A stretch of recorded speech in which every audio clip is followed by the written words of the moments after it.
always can do one more. That's what I call a team player. All right, I'm going to go ahead and start the streaming. Now we're scared. I hope. All right.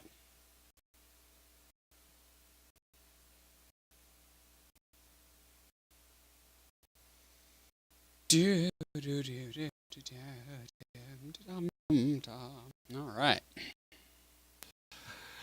I'm going to check out my app here that I had downloaded. An app for that. And Father Ryan is not online, so we're good for now. Communication apps. Here we go. Traffic monitor. That's too much knowledge. So let's see. I'll tell it. Away we go. All right.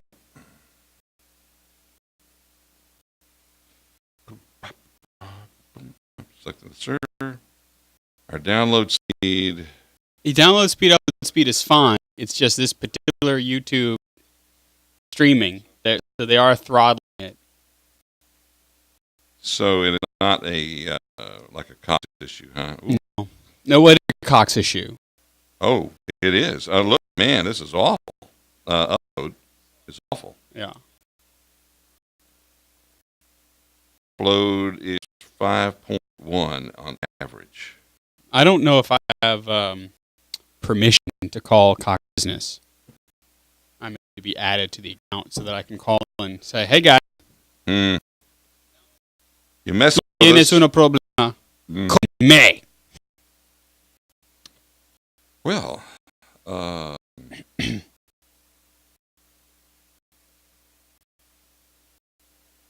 Yeah. that is slow. Extra ominous. Yep. Mm. But we'll, In the words of Casey Kasem, plug it. ponderous man. Ponderous. You see that apparently he's missing. His body is missing. No, I didn't know that. Yeah. Did you know that Casey Kasem, the word is that his body is missing? I did not know that. I knew that his family was squabbling. Yeah.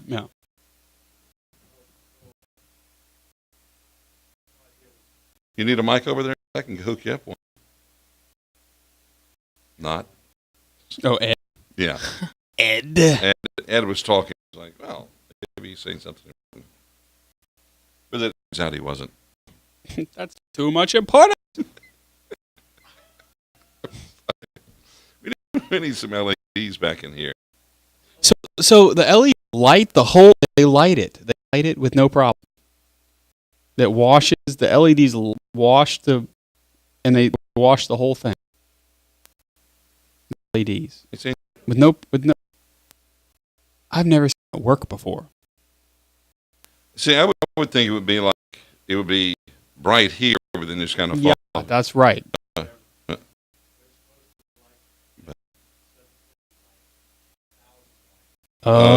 It has to do with 52,000. wattage, huh? Okay, or the output. Yes. I see.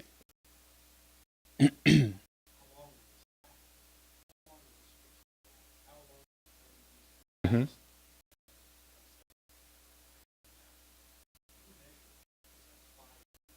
Yeah. I think Swede. Father Chris says There's a professional Swede. it's a professional. The professional Swedes do that. Monitor those things. Hit them with pillows. They sick their dachshund on them. Yeah. Professional.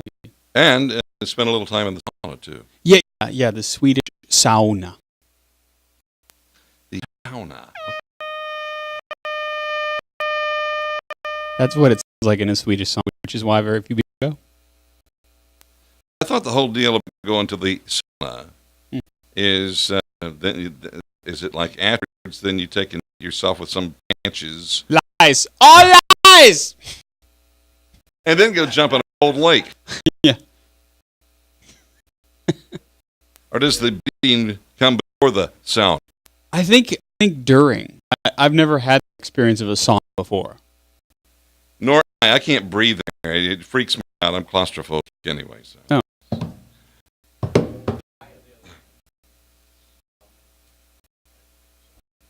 But oh yeah, do you climb towers anywhere, Red? You still do. Oh, my. I know you get up on a ladder. You scurry along there. A man is not afeard of heights. I generally not either. I do realize that I could fall, but I don't think that I will. Oh, that's right. It's that. It's It not, is. It's not the fall. It is the stop. The sudden stop. It is abrupt. It's quite abrupt. So, Yeah. this story that I want to that's been assigned to me regarding the church. Are we going to break out into a little run here? I don't know what happened. We had the vodka. Robot Did they say vodka vodka? last night? Vodka lemon. Camel? Yeah, lemon jello is Lemon. very good. And I said vodka because that was the nearest clear liquor. Oh, You know, I see. A lot of people that make it in the States will use vodka. Okay. But I'm sure Father Ryan would say that you use basically the Italian equivalent of Everclear Oh, to make limoncello. yes, and it has more of an alcoholic taste that more so than vodka. Yeah. Well, I mean, I think that some of the citrus interacting. Oh, I mean, I'm no limoncello expert, but I'm waiting. There we are. Thank you very much. Be here all week, ladies and gentlemen. Lean, is that you? Sorry. Waitresses. Waiters and waitresses. Okay, we're going to make a... Actually, Kathleen, I think it would be, Kathleen, is that you? Yeah. Again? Sorry again.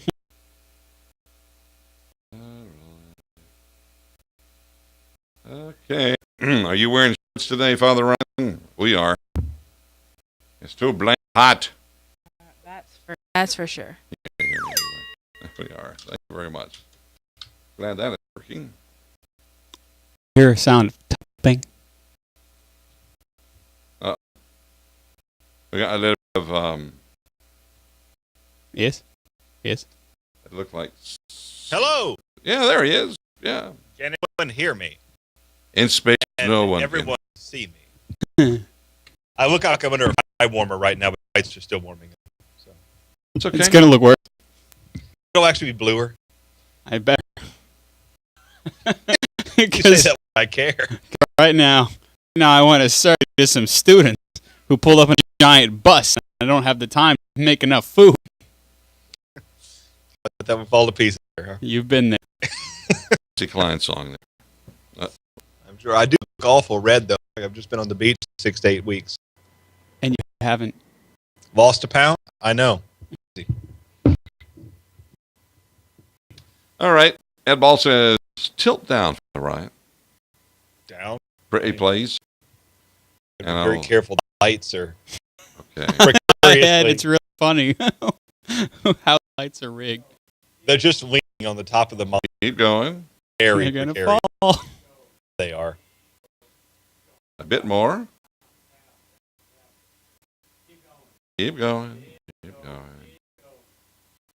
That's as it goes. That's as far as it goes. That's all you get. In that case, perfect. Thanks for trying.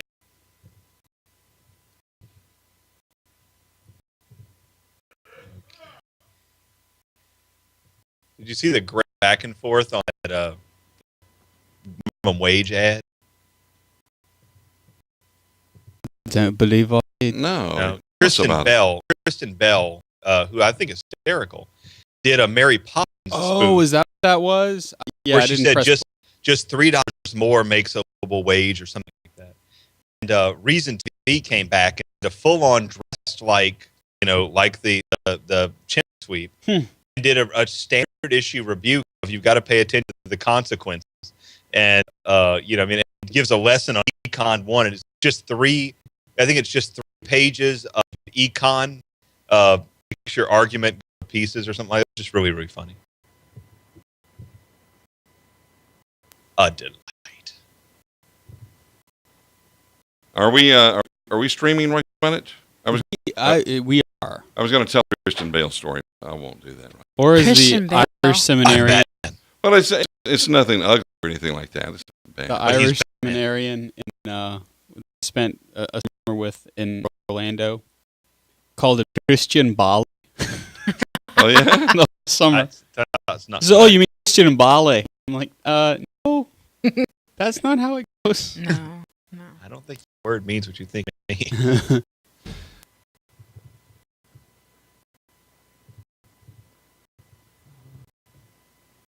What's All right.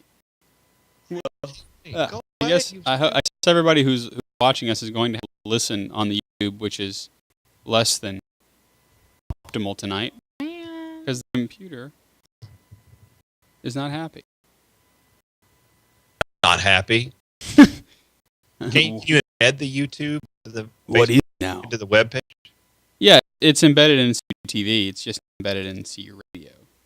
Oh, I don't think that anybody listens to the radio feed. no, it does.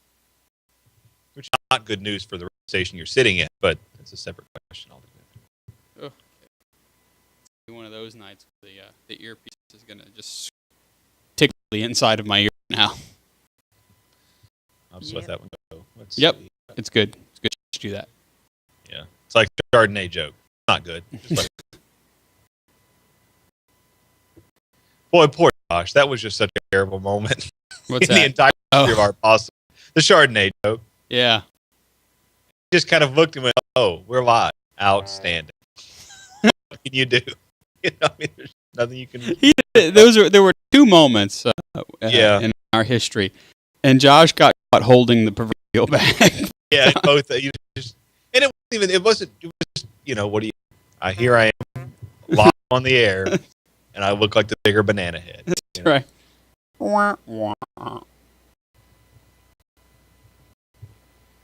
Oh boy. The blessings. Hey. Okay. I've been super impressed with whatever that website we're using is, Covenant Blast or. Change. There you go.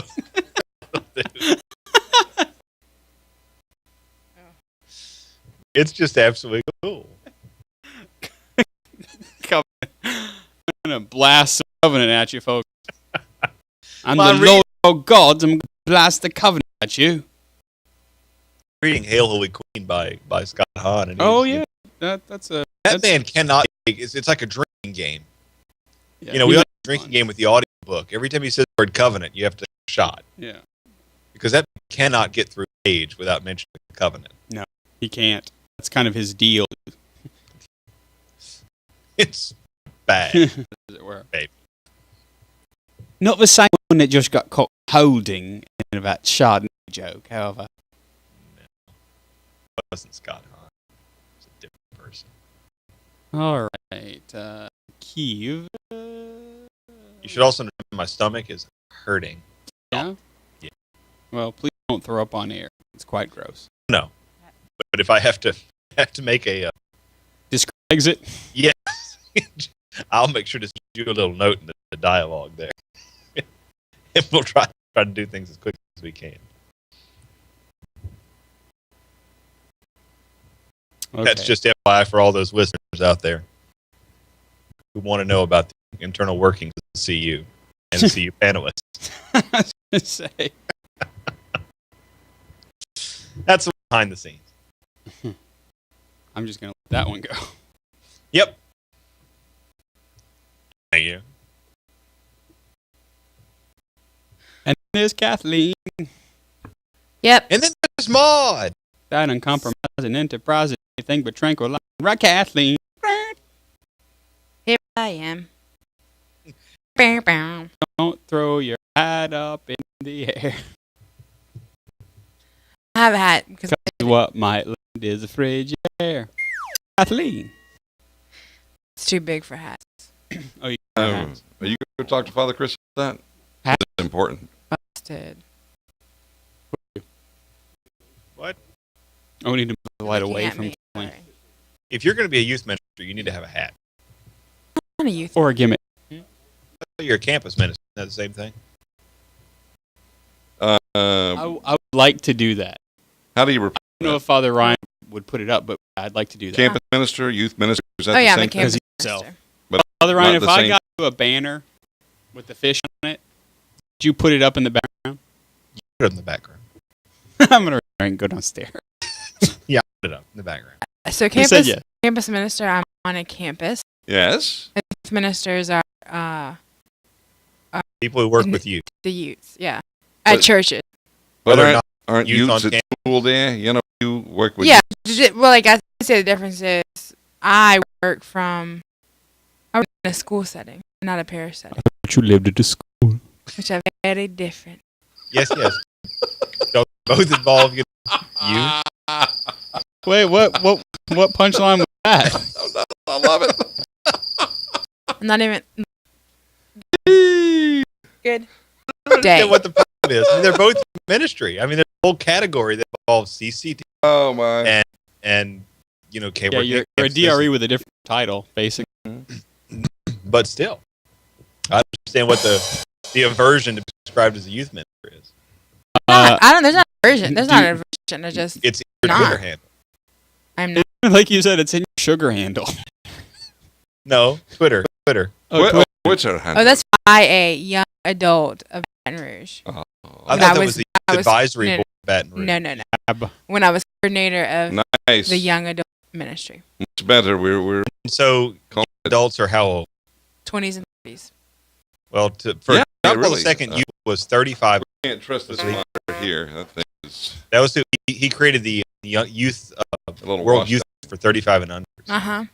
So I contend that you're still a youth minister whether you like it or not. Deal with that. I don't care. I mean, I can, but that's not my title. And the French agree with me. France thinks you're a youth minister. You should look it up. I mean, technically, youth ministers are teachers because they teach them, but do they call them teachers? That's backwards. Technically, teachers are youth ministers. Ministers not necessarily teachers. Because camp counselors in a Christian setting are technically youth ministers too, but they don't actually teach Well, then why not call them youth ministers? because they're counselors. Yeah. Oh, wow. That function But they is don't different. actually counsel anyone. Function is They do. different. Yeah. That's their whole purpose. Yeah. No. I never had a counselor who counseled. You organize fun So then you've stuff, had or four how do you like on campus versus like a church? How's it different to you? Yeah, Kathleen, what do you do? My students have to be there. So the retreats that I put on, they have to be. And now we know. Maybe you should invent a The new word only that's thing. parish youth minister. Because Yeah, PIM. like the soda. Father Ryan takes PAG, and you could be PIM. I love my bag. What Oh. is it? Does it facilitate kidney function or something? I don't know what it does. It helps lose weight. PAG. Pag. P-A-G. In my head, I think of it often. I apologize because I have a degree in philosophy, and there's no way you could ever hope in this discussion. So I know that's Keep going round and round with you. for days, I can't help it. It's part of my compulsion. Finally, I've got Finally, I put an ad hominem and pull out. you fat sock. I'm leaving. Okay, have a good one. As long as you understand I'm right and you're wrong. That's Yeah, fine. whatever. Father Ryan, Yes, sir. we got a technical question for you. Do you have Zoom that little camera of yours there? Don't ask No. him. Okay, then that takes care of that. No Zoom, he can't zoom in any. He has a software that can do it, but on software it pulls his audio out of sync. That's weird. That's what. It's not weird because it is that he's running his video through a processor, which takes however many milliseconds to run its process, and the audio is not going through the same process, and so I see. Okay. Bob's your uncle. It's usually, was it 3 or 4 milliseconds? Something like It's closer to like 50. Oh, wow. Yeah. That's huge. Yeah. Yeah, so it's enough where it looks really off. Oh, maybe I'm talking frames. Maybe a couple of frames. Does Yeah, it, it would frames, definitely it be. frames off? Yes. Oh, okay. It does. All right. I'll go back to my appointed place. No, you're doing just fine, Jeff. Don't let anyone tell you differently. You do fine there on the highway. That's right. It's not on fire. Jeff, he's having a good time Good deck. running his buttons. Pay attention on the highway. All right. Well, Ow. My earpiece just impaled my neck. I need an earpiece. Can you hear me now? Loud and clear. Yeah.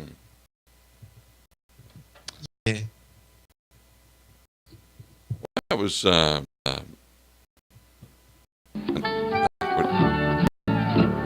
thank you. That was The more you know. now we know. The you know. Not now you know. That's a whole. No, we All don't. right. We know. We have to do the YouTube video after we're off. Here. Yes, afters. That one's for afters. Yeah. Why did I write extition rather than just transition? Because I was that late. Wowzer. It's apparently that lazy. Do-do-do. A blunderbuss.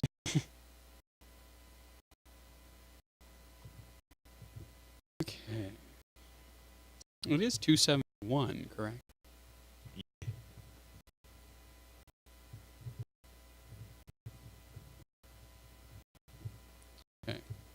That Ryan Anderson link that I put at the end of the last one, I watched the entire hour-long talk that guy gave. And Yeah. It was from the point of view of, he said, I want to do this station without reference to religion. He's a student at Notre Dame in Indiana. Mm-hmm. It was a post-grad.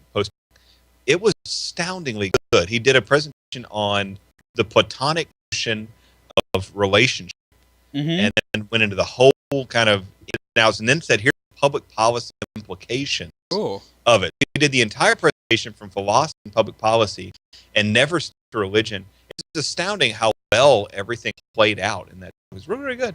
I thought about watching it, but then I saw the length and I said, 60 minutes, that's a long time. yeah. And there's no ticket for Ed Bradley to help me through. I don't know who Ed Bradley is, but yes. It's not 60 minutes. Show. Yeah, there you go. that. I haven't watched this show. No. Well. Not since they chose to put the three that they chose to put on when we were at Notre Dame. Oh, yeah. I said this show might not be worth my watching ever. And you'd be right. Pretty much. You'd be- It doesn't happen often. At least I've in had the a, outside world. In my head, I'm pretty much always right. So it's yeah, different. that's true. Now Kathleen sees your dark instruments. Blunderbuss. Cheers. That would be your Blau. Blah. I told somebody about that this week, and they were like, Doesn't make any sense. Wow, punk, man. yeah, blah, punk, Yeah. No. Company. Jeff is laughing because it's an audio video company. He knows. Wow. Is it road or roadie? That's the real question. Oh, Jeff, you'll be happy to know that I spent your birthday gift. Not your birthday, but my birthday gift that you gave. Buying a Rode SmartLab Plus. Come on. Yeah, that's how I spent it. Whoa. Are we going to get to see a demo here one day? Yes, that was when Amazon sees fit to deliver it to me. Okay. Well, hook it up. Now, does it have the little power supply with it, or does it use phantom power, or do I you? think it uses Phantom. Okay. Which is It uses a ghost. It figures out a way to make the ghost give it power. Did you check out the real quick, because I wanted you to see if you've not seen those rugged rotaries. Pick of the week. Have you? Did you I think I told us about it. Yes, the one with the paracord. It's great. Yeah. I've got one Very on its destructive. way. I've got one its way. I just love the crucifixes. They're unlike any I've ever seen. The combat was actually you're allowed to period. Like, you can't have anything that makes noise if you're actually serving in the military, but the combat rotary you can have because it's noise free. They have one for Black Ops too. That it's still looking. It's a neat looking rosary, but it's heavy duty. Yeah, we gave a bunch of these to I think we had like 500 or 600, and we gave to a from our school who was going to the military to take with him. So it was kind of neat. Hello, children, people. Chattingtons. I think Ray is here. Yes. Chat, which is There's Earl one of page. Chat. It's just nothing but rosaries. They do have some other things, but anyway. Paracord rotary. I suppose we should pray to prayers. Why don't we pray prayers? Yeah. Yeah. Okay. Is it my turn? Okay. In the name of the Father, the Son, and the Holy Spirit, amen. Almighty God, we give you thanks on this day for the many gifts that you have given us, and we thank you for allowing us to use these gifts in your service in this apostolate. We ask that you would bless all of those who listen to us, all of those who watch us, and be ever attentive to their prayers, O Lord. We ask also that we would protect all our equipment from the deadly attack of the enemy. May St. Michael watch over and protect us, and may Our Lady intercede for us, the Father, the Son, and the Holy Spirit. We will catch you whenever it's time to see you. The Catholic Underground. Often. Again, go to EWTN.com. Look for the radio down menu and select AM/FM stations. Also at EWTN.com, you'll find out how to listen to us on the web, on shortwave, and in some countries on satellite. You'll find it all on EWTN.com. Next time on The Journey Home, join Mark as he welcomes for Lutheran and David Miller to the show. See how his studies led him home to the Catholic Church. That's on the next Journey Home, only on EWTN. This is EWTN Radio. Karen Hornsby with Chesterton's Corner. Chesterton understood that the movement to encourage women to leave their home to be part of the higher culture was not all that it seemed. He believed the higher culture was in the home, where the woman had a lot of freedom, and encouraging her away from it would be devastating for the passing on of culture and for the family itself.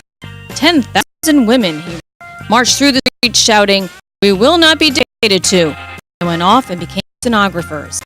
Chesterton, the home, a place where babies are born, where men die, where the daily drama of mortal life is acted, is an office or shop or bureau. It is something much smaller in size, yet much larger in scope. While nobody would be such a fool as to pretend that the home is the only place where people should work, or even the only place where women should work. It has a character of unity and universality that is not found in any of the fragmentary experiences in the office, the shop, or the bureau. For more of Chesterton, go to chesterton.org. Catholic Community Radio is an apostolate dedicated to answer the call for a new evangelization. If you are Catholic, just interested in Catholic faith, you have come to the right place. Find out more about us by logging on to CatholicCommunityRadio.org. Join us for the Holy Sacrifice of the Mass, live from Our Lady of Mercy Parish in Baton Rouge, weekday at noon and Sunday mornings at 10:30 on Catholic Community Radio 1380 WPYR.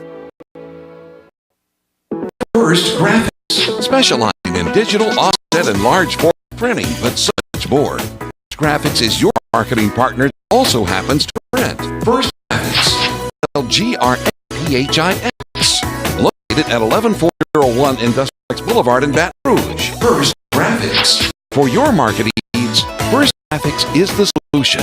Look at First Graphics, proud underwriter, Catholic Community Radio, 225-293-7053.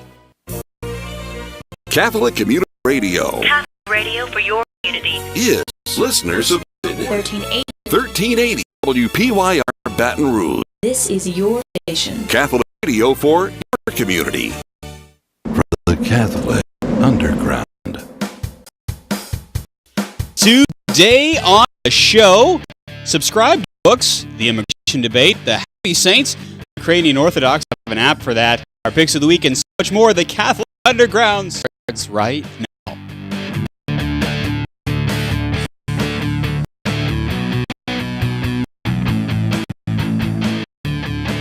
My friends, it is time for the Catholic Underground, your weekly Catholic guide to the digital continent. It's episode number 271. I'm Chris Decker. If you're listening live, you can join CatholicUnderground.tv and get your out on with us. Join me this week. We've got Father Ryan Humphreys. He's rector of the Minor Basilica of the Immaculate Conception in historic Natchitoches, Louisiana. Hello, Father Ryan. Hello, world. Also, Kathleen Lee. She is the campus minister at St. Michael the Archangel High School in Baton Rouge, Louisiana. She's our fully licensed and bonded faith ninja. Hello, Kathleen. Well, hi. The Southern Belle, Kathleen Lee. Racha. Also, Jeff Blackwell. He's the technical director of the CU. He's the commandant of Jeff Star 1 near Earth orbit satellite. Hello, Jeff. It's a pleasure to be here, Father. You know, it is. It's also Tim the Sims. Tim, is this your last weekend? Almost. No, he's got one more weekend. Tim Sim, production assistant, is a disembodied video director. If you're watching us on the live stream at CatholicUnderground.tv. Oh, my goodness. Well, I like this idea. I just don't know if I'm done with this idea. Amazon has announced a subscription model for their Kindle Bookington service. Now, they showed a lot of books that I have read and paid dearly for, and I was hoping some of them would be on Prime or Borrow. But I don't know if it really is Kindle Unlimited. Father, are you interested by this? Because you're the other reader here. Kindle. Yeah, I mean, after a fashion, but realistically, what I can't borrow from the Kindle library, I'm just likely to buy because I don't read enough. But books, it's a lot of books when you're paying $10 a month for unlimited, and it's not even limited. Yeah. It's just a handful over and above what's in the library. And I think it's exciting is if I spend more time commuting. Yeah. Could take advantage of the, I don't know if you're familiar with the, I know we've talked about it before, the WhisperSync technology. Yeah, WhisperSync is awesome. That's what syncs up the audiobook with where you are in the digital reading part. Right, on your Kindle. So, I mean, if I was, the theoretical thing would be, if I had a long commute, an hour commute, like when I was doing hospital work, I would read something in the morning and get to page 50, and I would get in the car, and my phone already synced. I was on page 50. Start the audiobook from where I left off the same page. Then it would read all the way through the audiobook till I got to work. And then at the end of the day, if I read during the day, the book would stop again. I'd listen. I'd come home and done and be on page 95. That would be incredibly cool. Mm-hmm. And that's expensive if you're doing that because it's expensive on Audible. You get 2 books a month max. And it's expensive on Kindle because it's $10 for the ebook. So this makes a lot of sense for people with commutes who are also big readers. That's not me. So I've got no use for it. I did, in fact, misspeak. Kathleen does have a Kindle. Kathleen. I'm also a reader. Yeah, you guys, Father Ryan, you're the only other reader here. You're the other intellectual who speaks the English language fluently without moving your mouth. I mean, do you read? Yes, I learned when I was very young. Oh, wow. So, I know what you're saying. I've got a stack of books I really haven't started on yet, and I have actually downloaded some Divergent as well on Kindle. I haven't started yet, and I don't want to see the movie to read the book, but just the paper, man. It's the papes. Yeah. You were saying. Now, Kindle Unlimited then, so as who does read and you also commute. Yeah. Thought about this? It looks good. I have books on my Kindle that I haven't read, So yeah, I'm not going to jump in. Yeah. If I and when you're paying like $8, average for a Kindle book, you'd have to read at least 3 books a month. Yeah. For me to make this worth it. I'm not sure. I don't read 3 books a month. Are you a slow reader? Just take your time through it? I'm a slow reader. I just have a hard time getting into books. It takes me a while to get into books. It does.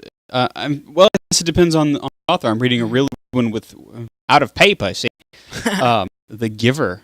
Reading, oh yeah, which is a tremendous book. And so I don't know if there's anything in it for me. It's a neat idea though. It's incredibly neat, and in fact, there's people that already do this. And I saw yesterday that Apple actually just made an acquisition of a company that does the same sort of thing. But the big deal was Amazon has the library. And of course, the letdown was it's not all Kindle library. Right. It's only this ambiguous select number that's somehow more than the prime borrowing library, but less than all the Kindle. So you go, well, I mean, seriously. Yeah. If they were to say every Kindle book would be available, it would be a little bit different. Because they've limited it arbitrarily, it's not as exciting. And I don't know who their target market for this is, unless, of course, you include the audiobook stuff. In which case, it's a game changer. I think that their target audience is people who are willing to pay $10 a month for the service. And I think part of it is like a gym fee. You pay a gym membership because I'm going to work out. If I pay money to go work out, and you go twice, and you never go again, right. But you still pay $40 a month. I think that at some level, that's the real money maker for Amazon in this. But I don't know if Amazon's too rich to kind of try to do that kind of cheap money making scheme. I would think they are, but I don't know. I mean, what we have seen from Amazon is that it takes a while for their products to mature and to see what they're actually good for. And so it may be that in a year this product makes a lot more sense than it does now. Right now, it's not for me. And I'm hoping that as well. As you talk about the gym membership thing, I have a Hulu account, and I might as well just cancel it because I never get a chance to sit down and actually watch time-shifted television. And if I do, I can do it on another service. Like, what else am I subscribed to? Netflix? Not Netflix. Amazon Prime. A lot of the stuff I can watch on Prime, and if I really want to see something, I can usually just rent it on. I didn't know they called it time-shifted viewing. Okay. Yeah. All right. Basically, DVR. In fact, that's what last night Jeff was asking me about.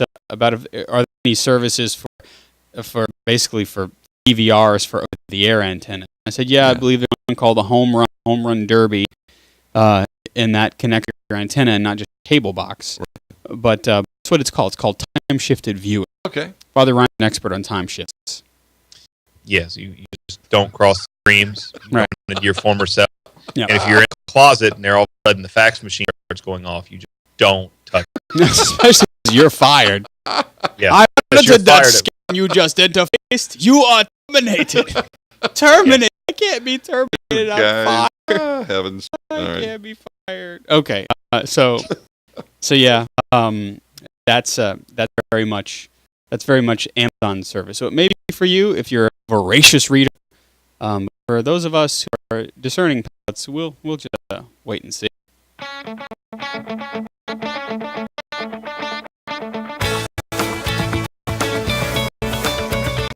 You are listening to the Catholic Underground. We are online at catholicunderground.tv. Father Chris Decker joining me via Skype. We've got Father Ryan Humphreys from the lands of Natchitoches, Louisiana. Quite historic, those lands. Jeff Blackwell also joins us. Kathleen Lee and Tim the Sim, seminary intern production assistant, is the video director. Our speaker are going to be coming in just a little while. But first, the big story in the news right now, among other things, on our borders is immigration. And it gets us to ask, because we know the bishops are beginning to speak, some of our priests are beginning to speak, where should we stand? And so we go to our immigration expert, Father Ryan. Hi, I'm Ryan. I'm an immigration expert. It's not true. But a lot of smart people have come in on a lot of different sides of this debate, and it occurs to me, and I think it occurs to all of us, that we need to have a certain balanced Catholic perspective, because what always happens in situations like this is that the news and the various people try to reduce the discussion to two talking points or two sides, and the political left and the political right. But in this case, we just don't have that. We don't have a political left and a political right. We really have four kind of large, broad perspectives, and that we look at them from these different lenses, and we say, this is how we think about each part of the discussion. So first you have the human side, and you say, well, people have a right to seek out the best life they can get, and so people who want to immigrate to the United States, to any country, and the citizens of the country that they want to immigrate to, both have a very human perspective on it. And it's not just something as bald-faced as money. There really is a sense that I can have a better life if I'm living in Mexico and I want to go to the United States. People in the United States say, but we would prefer that you did not come in because of this or the other.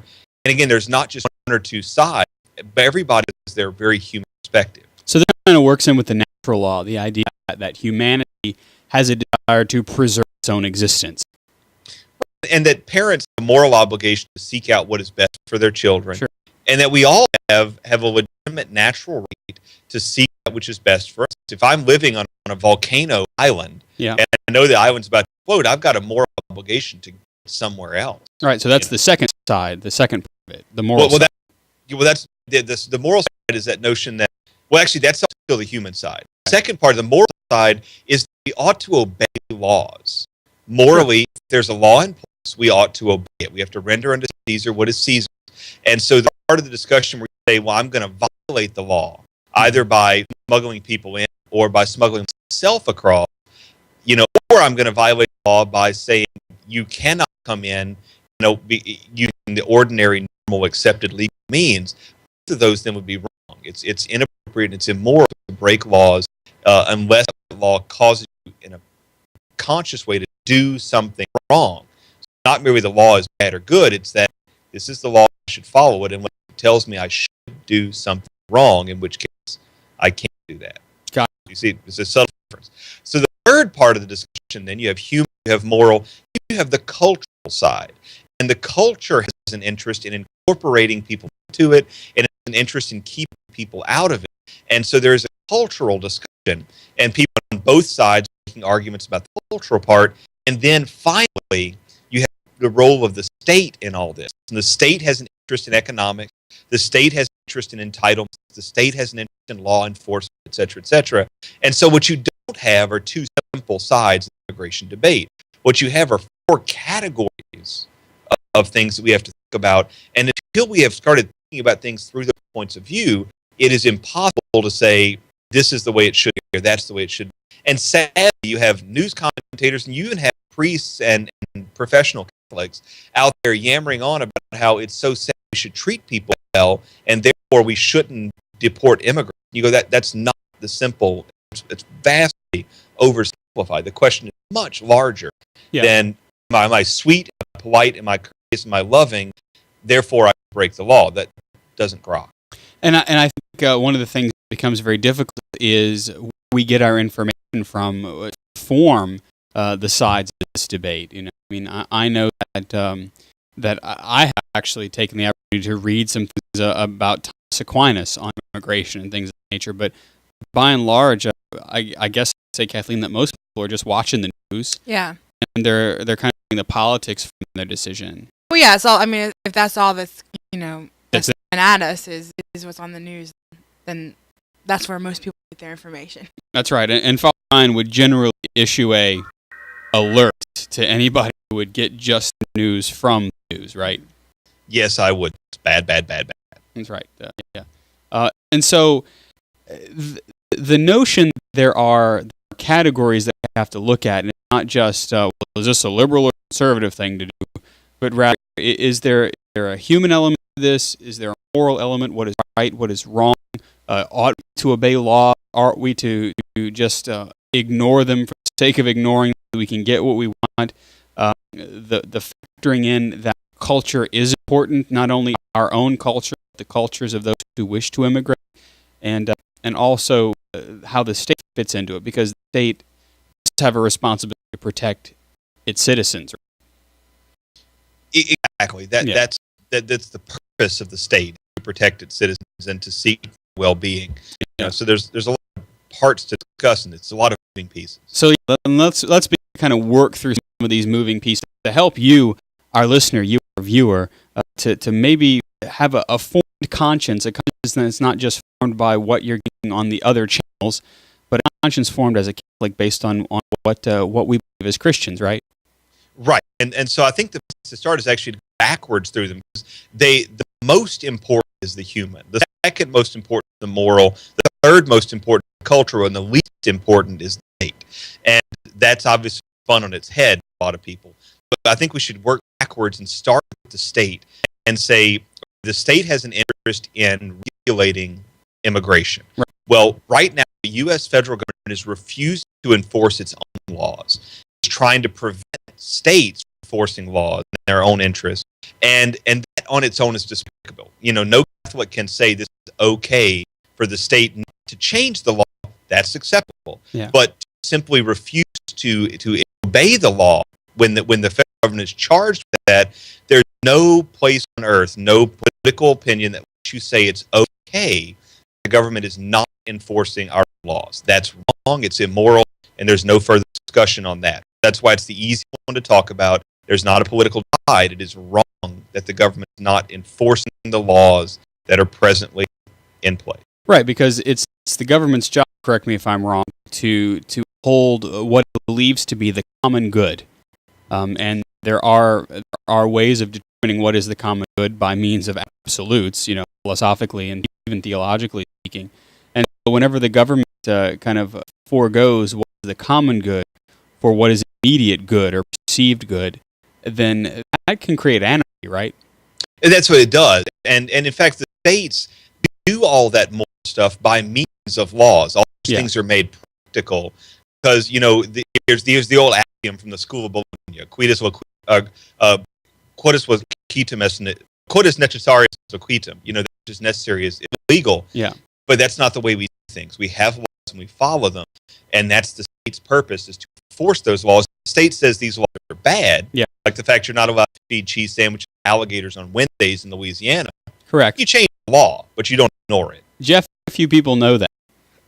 In fact, I think it's been at the State House of Representatives several times. And I've lived here a long time. I didn't know it. Well, the reason you lived here a long time is because you've never tried to feed a cheese sandwich to an alligator on a Wednesday.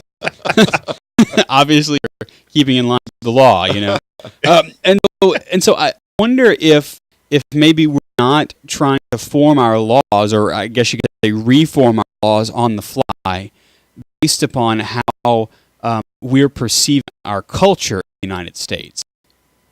Right, and I think that's exactly what's happening. So we look at the cultural component, which is the third most important. We see that right now the U.S. is very, very unstable. Yeah. We always prided ourselves on being the melting pot, and in fact, through history, the best thing for the United States has been open borders.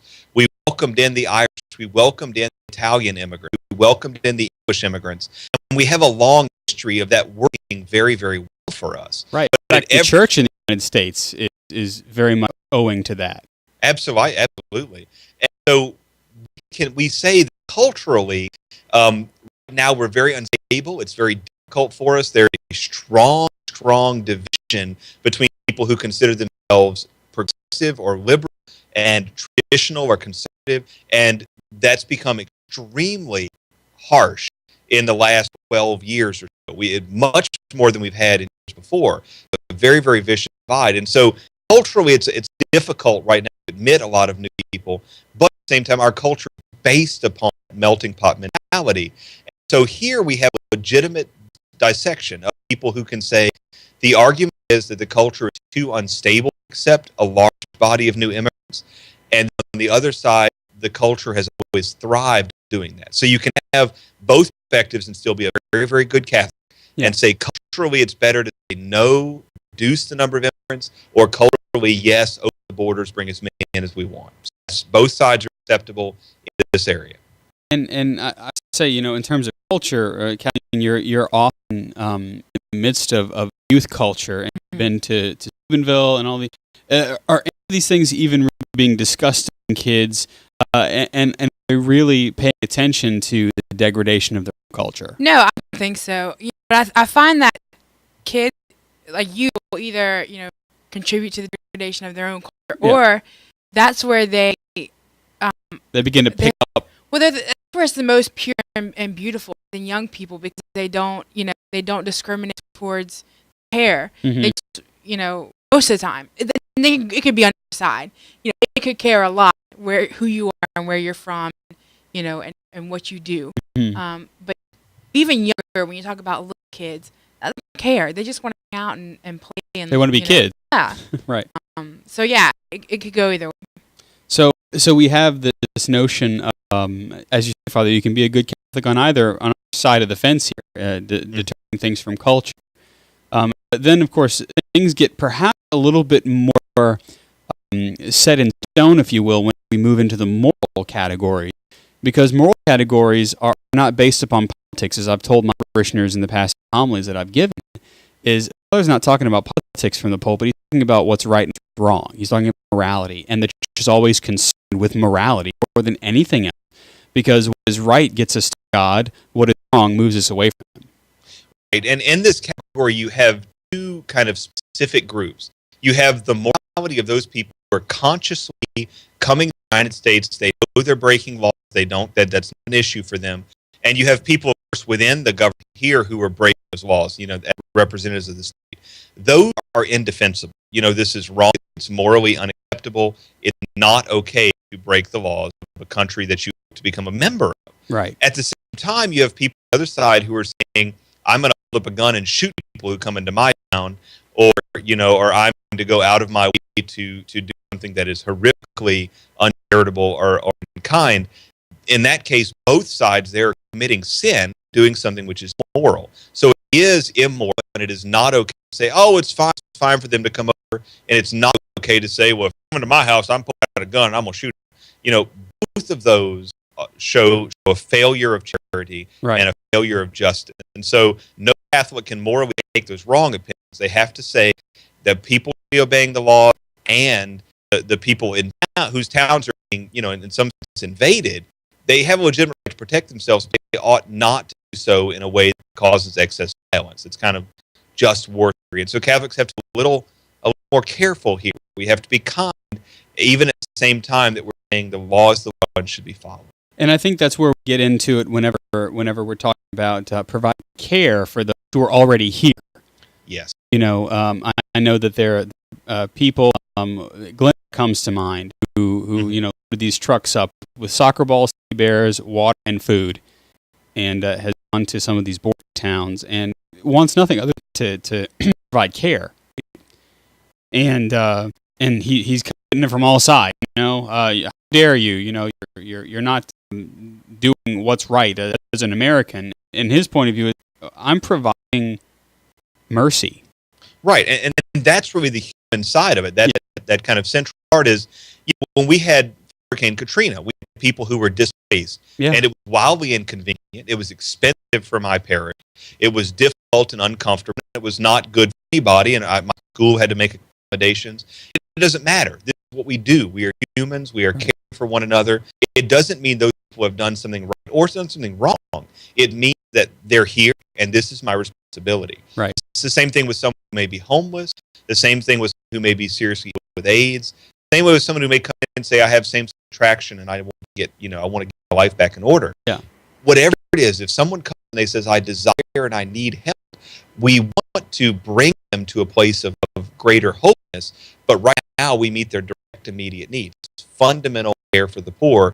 And so this border disputes, this border stuff, the immigration stuff, we have a moral obligation to care for people who are here, even as we have a larger obligation in justice to say that you should not be here and that you should not be across the border illegally, and that the state should not be simply passing over that as if it doesn't matter.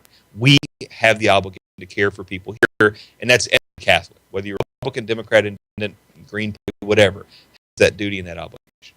That's right, and that's really what it means to live in this nation of ours. We live as we believe, and whenever the way we live begins to erode, like whenever we stop following our laws, they actually begin to believe that the lack of lawfulness is right, even though it's not. And so it seems to me that when Pope Francis speaks about this, as he has, and the United States Conference of Catholic Bishops has said this as well, they've been very clear that more than anything, people deserve human kindness.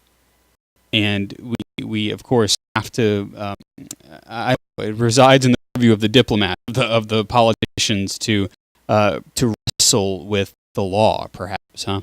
Right, and there's all kinds of economic questions. There's all kinds of macroeconomics involved, and yes, there's no way that our very, very broken entitlement system can afford to vastly multiply. And you also have political questions. There's blatant politics, being put in place, and all these other questions. But for our purposes as Catholics, what we really need to worry about is the human side first, the moral side second, the cultural side third, and then all the state stuff last. And at no point can you sum all those things up as, well, you're a Democrat, Right. or you're a Republican, or your heart was bleeding liberal, or you're a money-hungry, not-concerned conservative. Yeah. That just does not work. I mean, we can do it shorthand, but it's not real. It's not true. And frankly, every Catholic, remember, we're party people. We believe that parties somehow define truth. We are people who look for the truth. We try to bring the truth and be culture makers. And so in this case, at least, there is no simple, easy answer to the larger question. I think it's worth, Jeff, to say that we're not party people. Jeff may like the party. Not that party. No, not the one with the red Solo cup and the angel food cake. No. Yeah. Okay. But we're not people who align ourselves with a political party because the party does not necessarily reflect our morality. Yeah. My human side, I struggle with that because I know what the faith side believes, as Catholic. Yeah. I attended a couple of press conferences in New Orleans that was held by Catholic University, and they had members of the Catholic community, sisters who had come together and brought families there, and we start seeing how this affects people on that level as a family, and these are hardworking people that that they're looking for a better life, and again, illegally they've crossed the border to get that better life. The proper way to do that, but now it's like they're starting to tease that freedom, and man, you struggle with that. With it. It is a real struggle, and so these are the things we begin to take to prayer. Not only how do I respond, how does my faith inform how I respond? I'm not just called to make a decision from my hip, but my conscious formation comes by way of really digging deep into what my faith teaches me. And then, as you said it very well, Father, we're called to be culture makers, and we don't simply kind of follow with what popular society is attempting to make culture into, or even the breaking of the laws by the state or by the federal government. Those are things that we can't go along with, because we do have an obligation to do what is right and to do what is right all the time. So we hope that was helpful for you to be able to follow along with this really new situation that's not going anywhere. And so if you share this with your friends, you can do so by going to our YouTube page. We'll certainly make it available for you. If you'd like to get on the discussion as well, backchat at CatholicUnderground.com is the way to do that.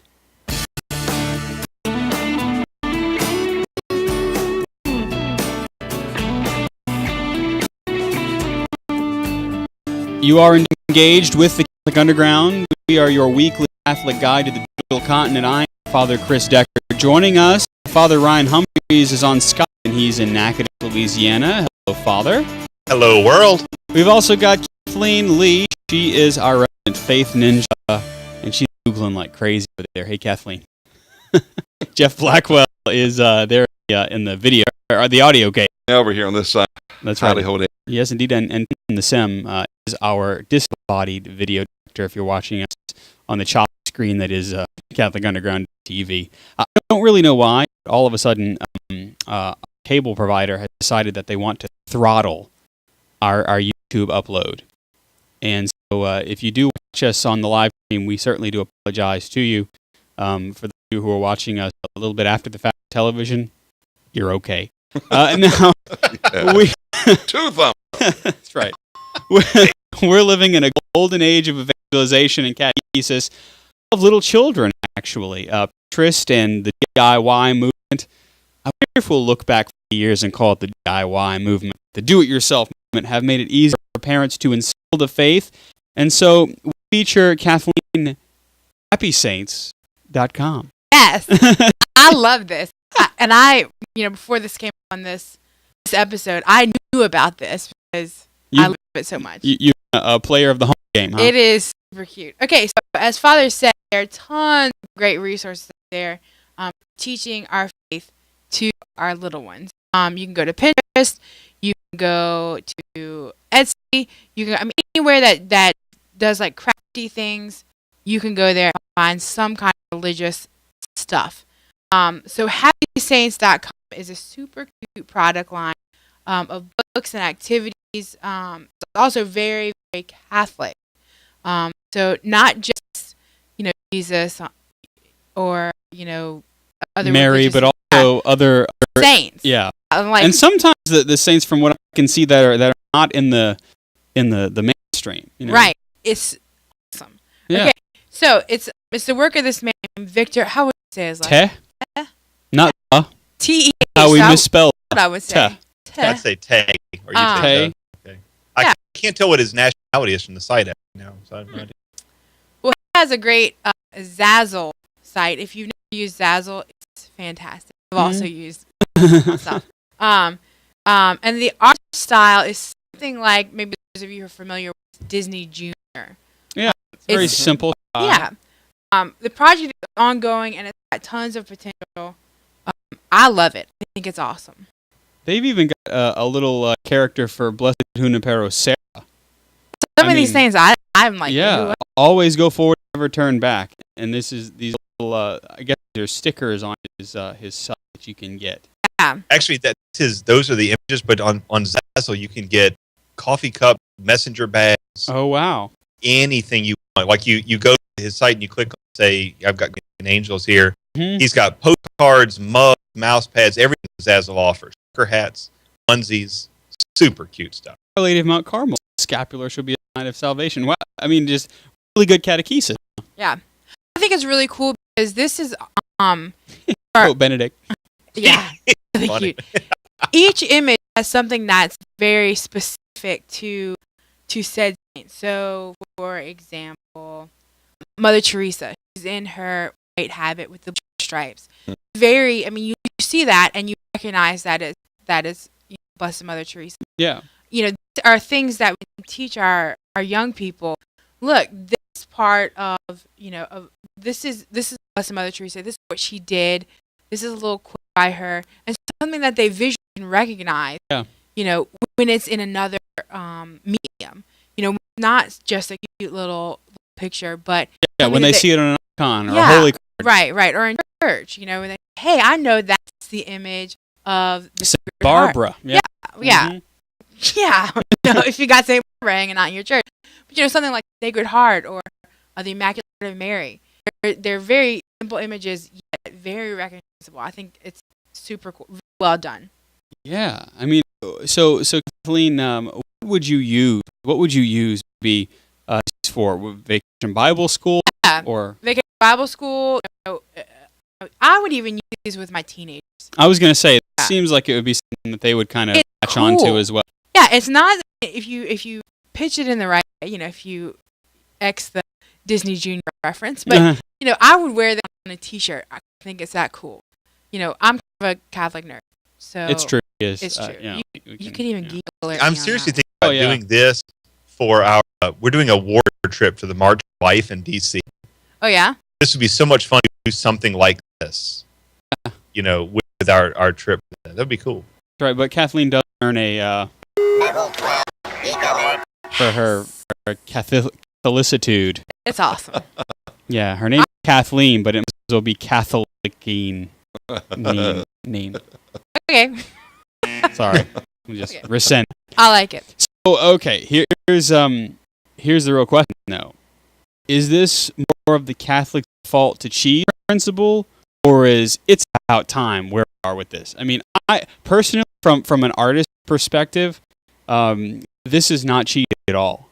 It's well done. It's well intentioned, and obviously Victor has spent some time with iconography, because he's even using some of the traditional symbols of the saints, like Saint Barbara as an example. She's got a sword in her hand. He doesn't try and sanitize that.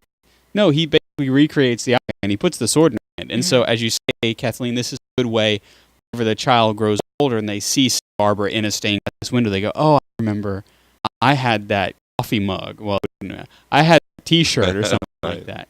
I think it's really good. It's very, very good. You don't have young children, but No, this is a really neat thing. and I think it's just superb, especially for young parents who are really, steeped in their own Catholic faith, to pass on to their little ones and to teach them. It's a great teaching aid. And they have downloadable ebooks which you can print out. And they have books that you can buy on the site. I see it more as something like Vacation Bible School, teaching aids, something the grandparents would buy for the grandkids, or Catholic daycare, maybe. Yeah. No, this is it's really neat. I really was impressed with how they, the artist has tied in that faith with these cartoon icons. I'm always excited to see artists doing things like this, and it's really neat, huh? No, it's incredibly cool. I think it's a great idea, and I love the fact that it's got so many like people like Saint Philomena, who are so overlooked. And what he's got is perfect. You have an image of the face which looks smiley and happy. You got the iconography you said, and you have a simple quotation that really does do a good job of summing up that saint's life. And you're good to go. And it offers it all across the board in the Bezel products. Wonderful. Good thing. Very happy. Two thumbs up. Way up. All right. So we move from that to something on the digital edge. From the little ones to the east, the Cathedral in Kiev has launched an iOS app for the Ukrainian Orthodox Christians in its care. Oh, I'm telling you, this is so neat, especially in an area of the world that is so uncertain, but that shows the church is alive, and especially young people. This is a story about Volodymyr Shermanov. Is that how you say it? Yeah, I think so. Nice. Well done. Well, thank you for the thing there. It's the Orthodox and Western Catholics, but you can probably explain the difference between that, Father Chris. Yeah, more or less. Within the Catholic Church, there are 23 different rites of the Church. Okay. One of those is us, and the rest of them are generally considered Eastern Catholics. Each one of those Eastern Catholic churches has a breakaway group, if you will, that's not in union with Rome, and that's what we call the Orthodox Christians.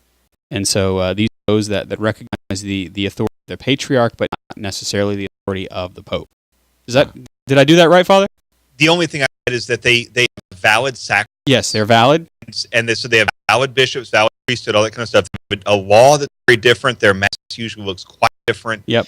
But like you said, each of those extra 22 churches, a lot of nerd call Syrian churches, right, has a Catholic version that recognizes the authority of the Pope, and then an Orthodox version that recognizes that the Pope's a great leader, but that he doesn't have authority to do anything within the faith. And so we have this kind of back. There it is. Anyway, back to Jeff. Anyway, Volodymyr Shermanov has put together an app, created this app for a virtual church, if you will, where you can go and meditate or even ask priests questions. This is tied into the church there in Kiev, but it also provides like time, masses, locations for the liturgies and services. It's terrific that this app created by a 21-year-old who says, you know what, I can do more of this stuff. So, and he probably doesn't say it quite like that. No, he would say it in a different language. It's sort of like this, Father. I think this is a good idea. We will do it. Make it. It's worth checking out the show notes at CatholicUnderground.com and reading the story. It's not a lengthy story, but it certainly is an enlightening story. That's right. It's to see folks working well on the digital continent. Speaking of the digital continent, Father Ryan, there is a controversial new film that you can get. I believe it's downloadable on YouTube that shows people how to leave the gay lifestyle behind, quoting it. Right. So the website, quote, the modern day LGBT movement wants you to believe that people featured in the new documentary Desire of the Everlasting Hills really don't exist. It's figments of fevered imaginations of the Christian right. And I mean, just the mention of it, certain people are already turning their brains off and going, God, we have another how to un-gay people. That's not what the people in the film are trying to do. It's not the people who created it are trying to do. What they've done is they've followed 3 young people with same-sex attraction, Anne, Rylene, and Paul. And unlike some other efforts, they're not making it to un-gay them. These are people who said, I just don't want to be part of the LGBT lifestyle anymore. I've gone in. It is not fulfilling. It has not made me happy. I don't want anything to do with it. The film tracks just how difficult it is to get out of the lifestyle, just how difficult it is to leave them behind, just how unbelievably challenging it is. Somebody looks inside and says, this has not satisfied me. It was not as promised, and I'm not finding fulfillment that I want, and I want out. Yeah, and that's very different than having the same sex attraction, right? Having same sex attraction is one thing, but then injecting yourself into community that in many ways is certainly not life-giving. In a sense, that would almost be anybody who gets in with a crowd that begins to kind of suck the life away from them. Well, what you really start to see is it's a very much kind of a cultic thing, where you come in and there's a very specific set of things you are to believe, there's a set of things you are to see, and a language and a code, all that kind of stuff, and really people who don't agree with that, I mean, entirely, are not welcome. And so after a few months, the only friends you have are people in the lifestyle. Oh, yeah. And so if you look up and you say, this is not satisfying and I don't want to be part of it anymore, you don't have any friends, you don't have anyone you can go to, and you're so viciously brainwashed that these three young people who wanted to live on their own had an incredibly difficult time. And the movie does come from a Christian point of view. The movie does say that just because you have sex attraction doesn't mean you have to get into them. But the movie is not about ungaining or anything like that. The movie is really just about, this is how hard it is to leave this lifestyle behind. And that's a perspective that is incredibly powerful, perhaps more powerful than the arguments against the legalization of gay marriage or things like that. This is just a profound moment of reality from people who still experience same-sex attraction, but who have just decided that the lifestyle is a lie they don't want to be a part of. Yeah, and this is difficult, Jeff, in the society in which we live and talk about, right? It is, and I'll be honest with you, it does make me feel uncomfortable because I want to be politically correct and not come across as a homophobe, and you know, stay tuned into my Catholic faith and beliefs. But it seems to me that the LGBT community is. I just heard some stats in the last couple of weeks that make up roughly about 3% of the population. However, and I got to tell you, we watched a so-called family show last night, my wife and I, but the host was gay and talked about being gay, and it's just almost there's this agenda. There's writers that are pushing this in promos on television and radio to make it seem like it's the new normal. I mean, think of the name of some of the popular TV shows. Very well written, very entertaining, but it's just that they have to have that gay element in it. So, no, I'm not homophobic. In fact, I have a cousin. He's not with us any longer, but was gay, but terrific man. And I still love him dearly and pray for his soul. So, and actually, I did go online and watch the trailer, and we may want to tell our listeners and viewers that they can actually watch the entire movie. It's shot documentary style, and it's about a 1-hour film, and you can actually watch it online. So it's free if you just have the time to watch it, and it's everlastinghills.org, the website. Father? Yes, it is. Yeah, don't have it in front of me. everlastinghills.com. So check it out. There's a 2-minute trailer if you want to kind of get a sample of what it's about, but it'll kind of open your eyes, I do believe. Yeah, and I think that movies like this are important because they do get us not only to open our eyes, but also kind of open our hearts, that there's more to it, right, Father, than just the notion of having same-sex attraction, but there's a lot of stuff that's now wrapping it into a, as you said, kind of a cultic kind of culture-like subculture. Right, and it's kind of becoming a bigger question than merely do I experience same-sex attraction, but now it's just a much broader question.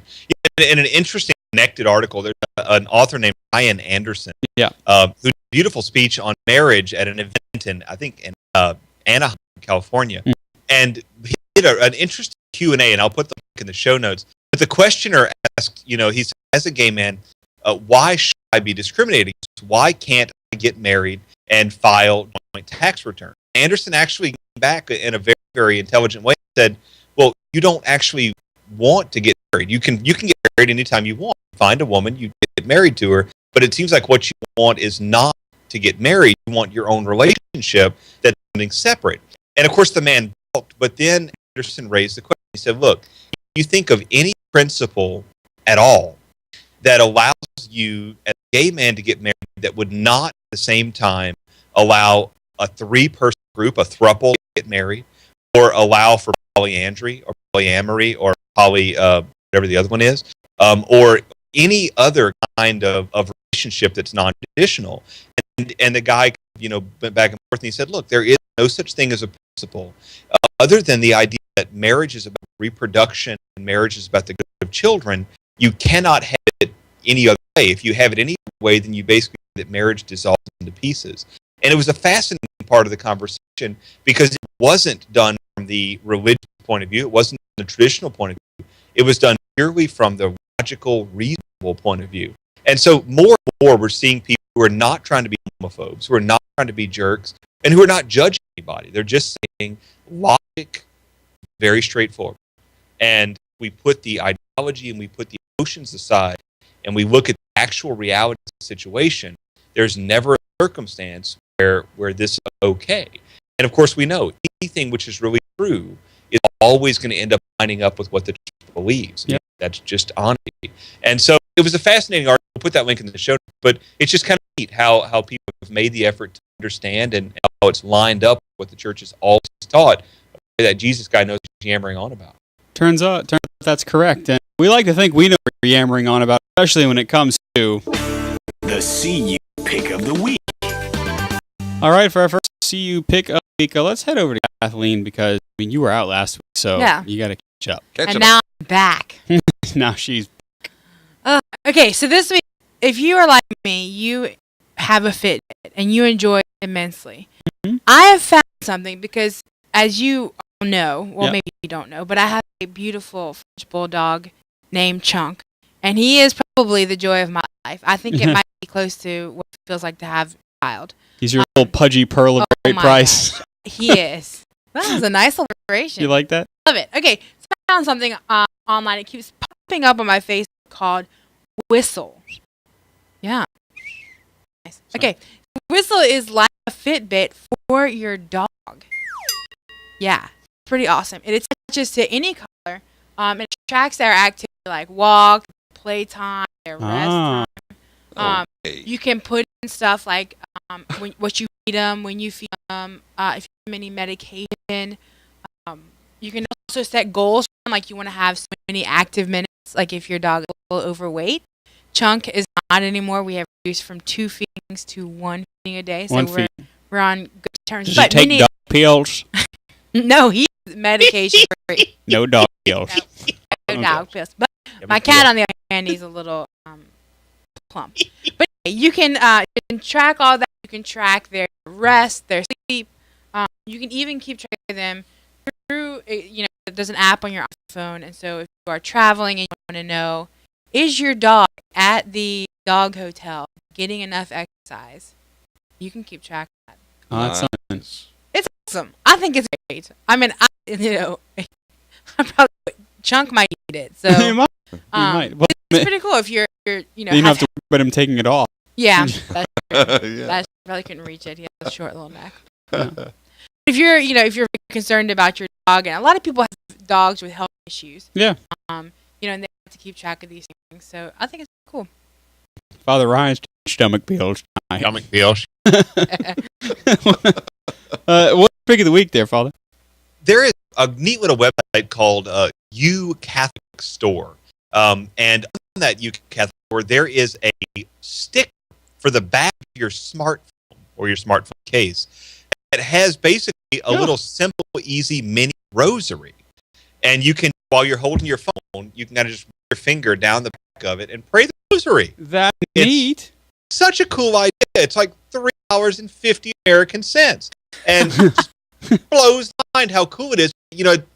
I wouldn't stick directly to my iPhone, but it's an incredible cool thing. It's very expensive. And this website, U Catholic Store, has really fun kind of stuff and some neat and thoughtful, interesting stuff. So the link in the show notes is just to the rosary sticker. The store itself is worth looking at as well. Very cool. Jeff, you also got a prayer-related, rosary-related pick of the week. That's interesting.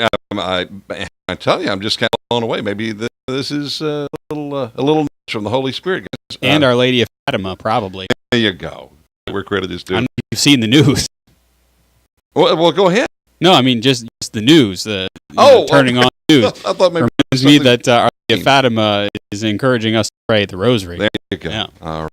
Well, Father Ryan had talked about this at some point. I may have about that week or whatever, but Rugged Rosaries. Actually, I came across this ad via the website Catholic Gentleman, and so I said, well, check it out. And I actually went and ordered one. I have trouble, even though my dear sweet grandmother, who's been gone for a long time, made me this cute little bag to put my rosary in, and I carry it in my pocket.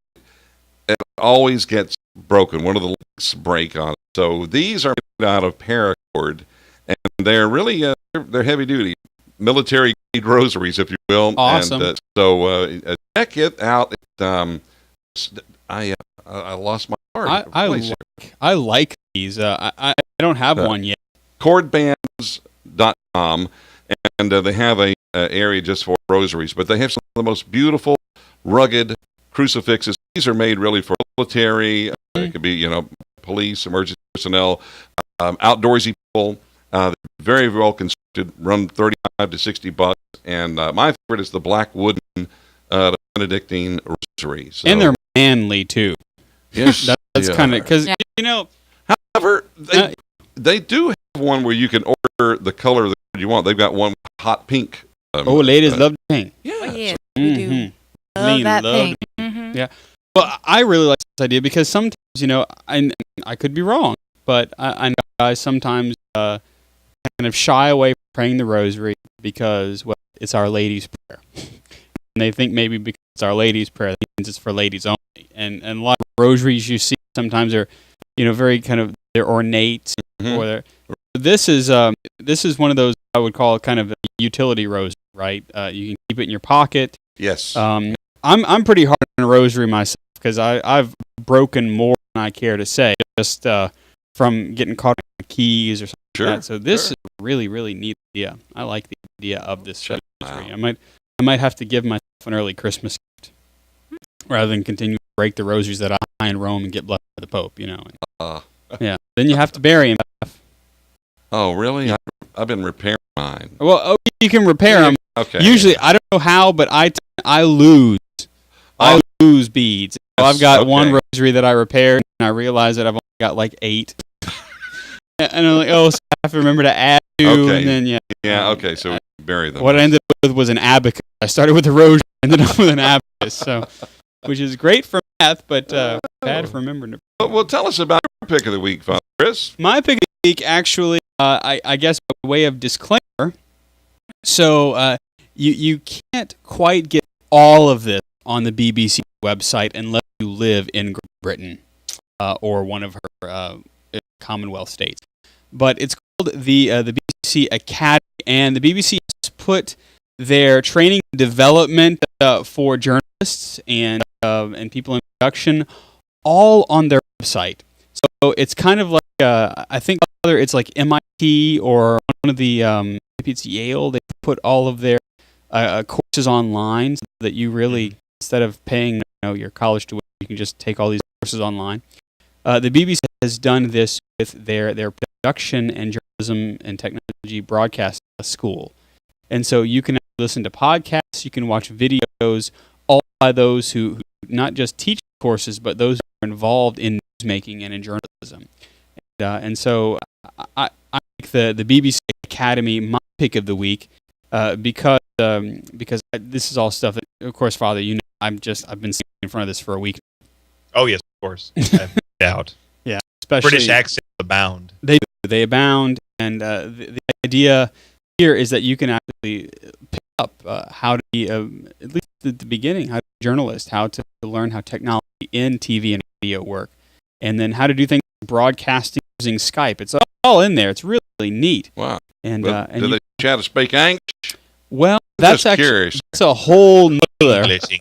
That's a whole nother podcast. The BBC does have a podcast called the English Speak. Wow. I mean, that is really a cool site, though. Really. Yeah. And so I would recommend this. I think you may have to have one of those VPN things to be able to watch some of the videos, but some of them are available. And so, yeah, that's my pick of the week. I want to take just a second as we come to the pick of the week to tell you about our website, and we do have a new donation feature. In fact, for those of you who are already contributing to CatholicUnderground.com, you may want to find to whenever you resubscribe to us, you may want to use this tool. All you got to do is go over to the Catholic Underground website and click the Support Us button. And when you click the Support Us button, in the same window as the web page, you'll see a little bitty box pop up, and you can make a recurring monthly support donation to us, or you can make a one-time donation. Whatever you pick, it goes there all in the same window. You put in your information and your payment, and it is lickety-split, no problem, quick way to support our apostolate. And so at CatholicUnderground.com, you click the Support button, or you can click the Donate button. And as the weeks draw on, what I hope to have, actually do have already at CatholicUnderground.com/donate, if you want to know where money's going, on the sidebar, file hosting and transfer, audio streaming, video production software, live video production technology upgrades, that's where our money goes. And if you want to find out more, you can certainly go there and find out more before you help us out. And Jeff, we always thank those who help us out, don't we? We do indeed, and portions of the Catholic Underground are brought to you by audibletrial.com/Catholic Underground. That's audibletrial.com/Catholic Underground. That's right. That's the way to get in touch with us, too, is to CatholicUnderground.com. You can find our Facebook information there. Really simple, actually, facebook.com/Catholic Underground. You can also go to our Twitter feed, twitter.com/Cath Underground. If you want the show notes that accompany this episode and the podcast, if you want to find out more about our apostolate, that's the website, CatholicUnderground.com. Father Ryan's church is online at minerbasilica.org. He's at FR Humphreys on Twitter. Thank you, Father Ryan, for everything that you do for us up there in the north. I'm so happy to do it, I could scream. He might just burst. Jeff Blackwell, Tech Director of the CU. He's the ruling despot at the Blackwell Communications Group. Thank you, Jeff Blackwell.us and Twitter at Jeff Blackwell. Thanks, Jeff. It's a privilege, Father. Kathleen Lee is our faith ninja. She's at Kathleen YABR on the tweets. Thank you, Kathleen. Anytime. Yeah, Tim the Sim is our seminarian intern. He's got the video feed wired this week. He's now our production assistant, if you can believe that. And he also practices tubi and throat singing, if you can believe that. I don't know me. I'm Father Chris Decker. Follow me on Twitter at Digital Catholic. Join us on the website, CatholicUnderground.tv for more. For tuning in, hanging out with us on the digital continent. We're Catholic Underground. We're Faith Gone Digital. And we will see you, my friends, next time.